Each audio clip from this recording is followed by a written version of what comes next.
Everyone, welcome to K News 24/7. My name is Cameron. I have Ubonkosi, my co-host. We are discussing what is happening at Naturen. Umnandata? Ngimnandi mfethu wena. Sweet. Asikakhohlwa nge-terrible match that we played against Royal AM. We are going to play in Nedbank Cup on Sunday, and we are expecting to see some changes in the starting 11. Not much, but Spunile, some of our players are up, to be honest. So I think in the bench is Obapapamisa. One of those players, I see Castillo staying in the bench, because it's a cup game. We have to make sure that our midfield is tight, is strengthened, so that we can make it to the next round of the competition. Uthini ngale ndaba? Sanibona sakholaba. I mean mfethu, I don't believe ukuthi bazombeka ebenchini uCastillo. The only option ucoach angayithatha is to make sure ukuthi uyakhuluma naye uCastillo and make him aware ukuthi okay, we manage ukuthi sikubonile ukuthi the way bodlala ngakhona you wanted to score goals. Wakhohlwa ukuthi primary duty yakho is to protect the back four. So going to that match on the 25th of February Sunday, I believe with bazom advise with no ungahambi kakhulu, just stay there when allow Marty and uNgcobo kube yiba aba dictator ama forward passes and how we go forward when we transition from defense to attack, because we know ukuthi whenever uCastillo decide to go forward in future akekho into engambuyisela emuva, because decision already has been made up. So njengoba siyodlala Sunday, obvious ucoach will try by all means ukuthi angam-discourage, but instill that a positiveness ukuthi okay, even though uhamba, but try to communicate with Umar ukuthi akavele if ever you are going forward, because it seems like there was no communication clear game le bebadlala against the Royal AM. Yeah. Hey Ndota, at least good defensive midfield we have a backup. I'm worried about Unkosi Ngiphile Ngcobo. Ndota obulazi bakhe, it is not something esingasho ukuthi ucoach uzohlala naye phansi aringe naye. It's something, it's a process. It will take some time. Nakhona he need to work hard in training. Azama ukudonsa amatayera umfana just nje athuka uslima kancane, because iweight anayo mfethu iyamcosta in terms of kupace, ekumakheni, nokuba quick, akasekho quick as always as we knew him. So far mina angiboni replacement. Do you think if siya replacer Mdantsane stand a chance? I don't believe ukuthi uMdantsane can stand a chance. uNgcobo, he'll be the preferred choice because he was never the fastest of the players, but he knew how to use his brain very well in making decisions, because some of the decisions don't require good to be fast, but it needs good to open ne football brains. So intanayo Nkosi Ngiphile Ngcobo, that's why they always opt for him, because they know ukuthi sometimes it does not require ukuthi ube ne stamina or ube a hard work, but it's all about good how you use your mind efficiently in order to benefit you, because you know ukuthi amanye ama attributes mfethu as a player awekho emzimbeni ukuthi kumele manje udlale ibhola, but sometimes the decision, the pass that you make will be decisive more than the type of play that you play. So uNgcobo nakazi abayile play li fast vele eline stamina elikwazi ukumarka, but makaspanisa ingqondo uyenza make sure ukuthi uyabona ukuthi okay, this was the reason behind his decision. So unokumbona nangendlela aslowa ngayi game, the way ayenza ukuthi be fast, lento le it needs a football brains, because you can see the intensity of the game ukuthi okay manje there's high tempo, so mele ukhule off ikmesh in order ukuthi nizokwazi ukuregroup as a team and try to be relaxed and be calm and see which spaces can you exploit in order for you to create chances. Umuntu onjalo uNgcobo, even though sometimes isikhala ngestamina, but it's not always the case. Siyamdinga yena vele lapha in the middle of the park, just nje manje mangakwazi ukuthi abe more creative. That's where ke singabona ke ukuthi okay, potential yakhe ile, because vele as with stamina sisho vele access kude vele, because uyambona vele ukuthi akakabi nokuzimisela ukuthi akwazi ukuthi abe nestamina ukusokumarka. Yeah, hasazi, but as you are stating ukuthi yena uNgcobo akusumuntu vele esimazi a quick like an stamina that much, but let's hope ukuthi he will make sure to improve his game, because we have to be better than yesterday. ingasigaqa induku lethi bethini kama la Milford FC. yeah iMilford mfethu ingasigaqa induku because babonile ukuthi ilamesi abayenzini njengoba ishawa 6-1 iMamelodi Sundowns bafundile something, so definitely angeke baye ngestrategy ilamesi abeyiye ngaso, because I think uDentlade made a mistake approaching iMamelodi Sundowns. Uye ngestrategy ngathi udlala nentanga yakhe, like bekafuna ukuya pound to pound while equality is totally different. That's why nje bekuyimbobo vele kanethi imvula nje. So I think uDentlade bekumele azithobile a relax ayibhakele ibus.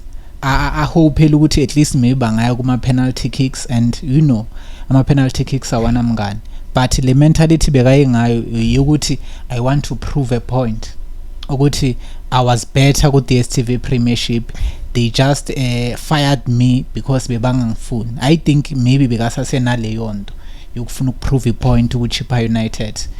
That's not the way mfethu to go against iMamelodi Sundowns. Wayibona iKaizer Chiefs yaya kanjani against Sundowns, mele uye ngoba ugwala mfethu, qinisa idefense.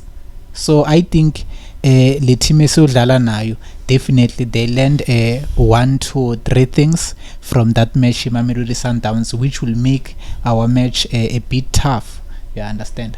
Yeah, think most of coaches in fit they have this notion of the best way to attack is or the best way to defend is to attack, and most of the time it backfires against Mamelodi Sundowns because they have the legs to carry them the whole 90 minutes and also the stamina. They prepare very well. Their training intensity in fit is second to none. That's why they are the one of the best teams in Africa, because they have mastered this tactic of doing a counter press, because a counter press it needs players who are fully focused. Umuntu ozothi makaqeda ukwenza mistake can recover very well and try by all means to win the ball very fast in those areas where you know it is very deadly, because you know there are areas in the ground where they are called the assist zones, the golden zones. That's where Sundowns it tries by all means ukuthi makaqeda ukulose ibhola they recover very well in order ukuthi banganika isikhathi sokuthi nikwazi ukufocus and try to attack them in the attack.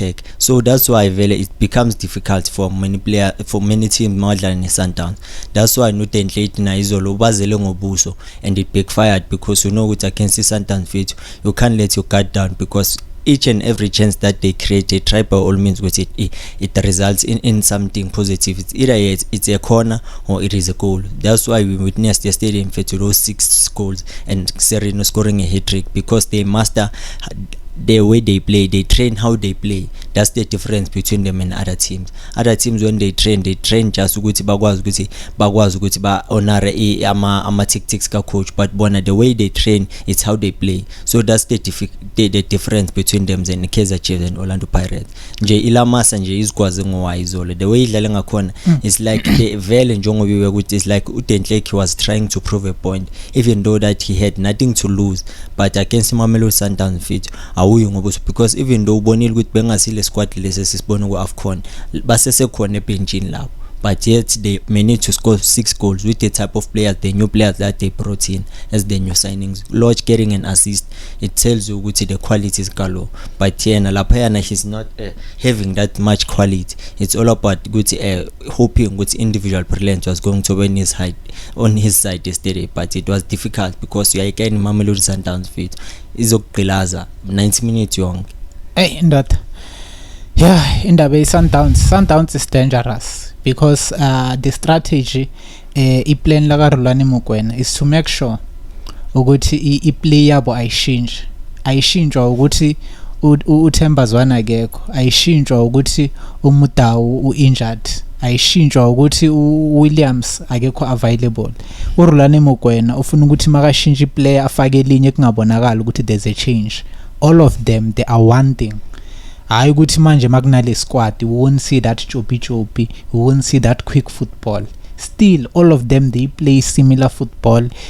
They are one thing, and then indaba yalento ye dribbling uRolani Mokwena I understand that type of football. You know all of them they play ilento lena counter attack football ebenefitayo. Angeke ubone umuntu nje alishikisha noma kanjani bayalishikisha abanye vele ngokuthi that's who they are, but nakhona uyabona ukuthi nje kusuka ku necessary ngaleso sikhathi usuka eliminate opponent, you understand. So mfethu uRolani into ayenze lapha it's big man, because angeke ukuthi no manje akekho ulento lena uAyindo in the midfield, uzothola sekunombule endoda yakhathaza lo yamuntu mfana. uShevchenko ndoda akudlala lapha. So umeka sure no uShevchenko, if uyambheka he's a dribbling wizard, but kuMamelodi Sundowns bamlimitile ukuthi mfethu kahle ungathinta kancane nje when it's necessary, you understand. So that's how they play. They understand each other, they understand the type of football they are being instructed to play, so ba replace nakamnandi. Yeah, mfethu Sundowns mfethu I was watching another interview of coach Rolani. Mfethu lento lena they've planned it years back ukuthi they want to structure the team in the way that it looks now, because there's also another plan for another 10 years. They have a PowerPoint presentation of 500 slides on how they are planning on how to dominate for the next 10 years. So it tells you that as now they want to compete with the big leagues, with the big dogs, about Manchester City with the World Cup. That's why you see them bringing this type of quality players in order to have strengthen their team and also to have that enough depth. That's why you can see with it, even the way they do things, it is different from other clubs, because when they know what is their ambition and how they want to look like in the next 10 years, different from Orlando Pirates and KAIZER Chiefs. So that's the difference. I think Sundowns is ahead of many teams. That's why it's difficult more than Mamelodi Sundowns, because yonke indaba yenza is very difficult from other clubs. That's why vele uphathwa ikhanda. So the way badlala ngakhona mfethu, it was no surprise yesterday, because we know ukuthi they are preparing for a CAF on Sunday, and of which they are going to dominate also the match, because you can see mfethu they've rested most of their key players. But even though yesterday it didn't look like that, because they also had the powerhouse to dominate Lamas.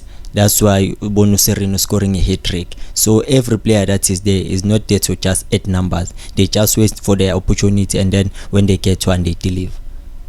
Yeah, Mamelodi Sundowns and ngapha nayo Rolani usasemncane, you can see ukuthi no angawa accomplish wonke lama plans anawo with Mamelodi Sundowns. Ejiyavuma, he is willing to learn like everything ikalo. Guys, thank you so much for watching. We will see you next time with something tangible.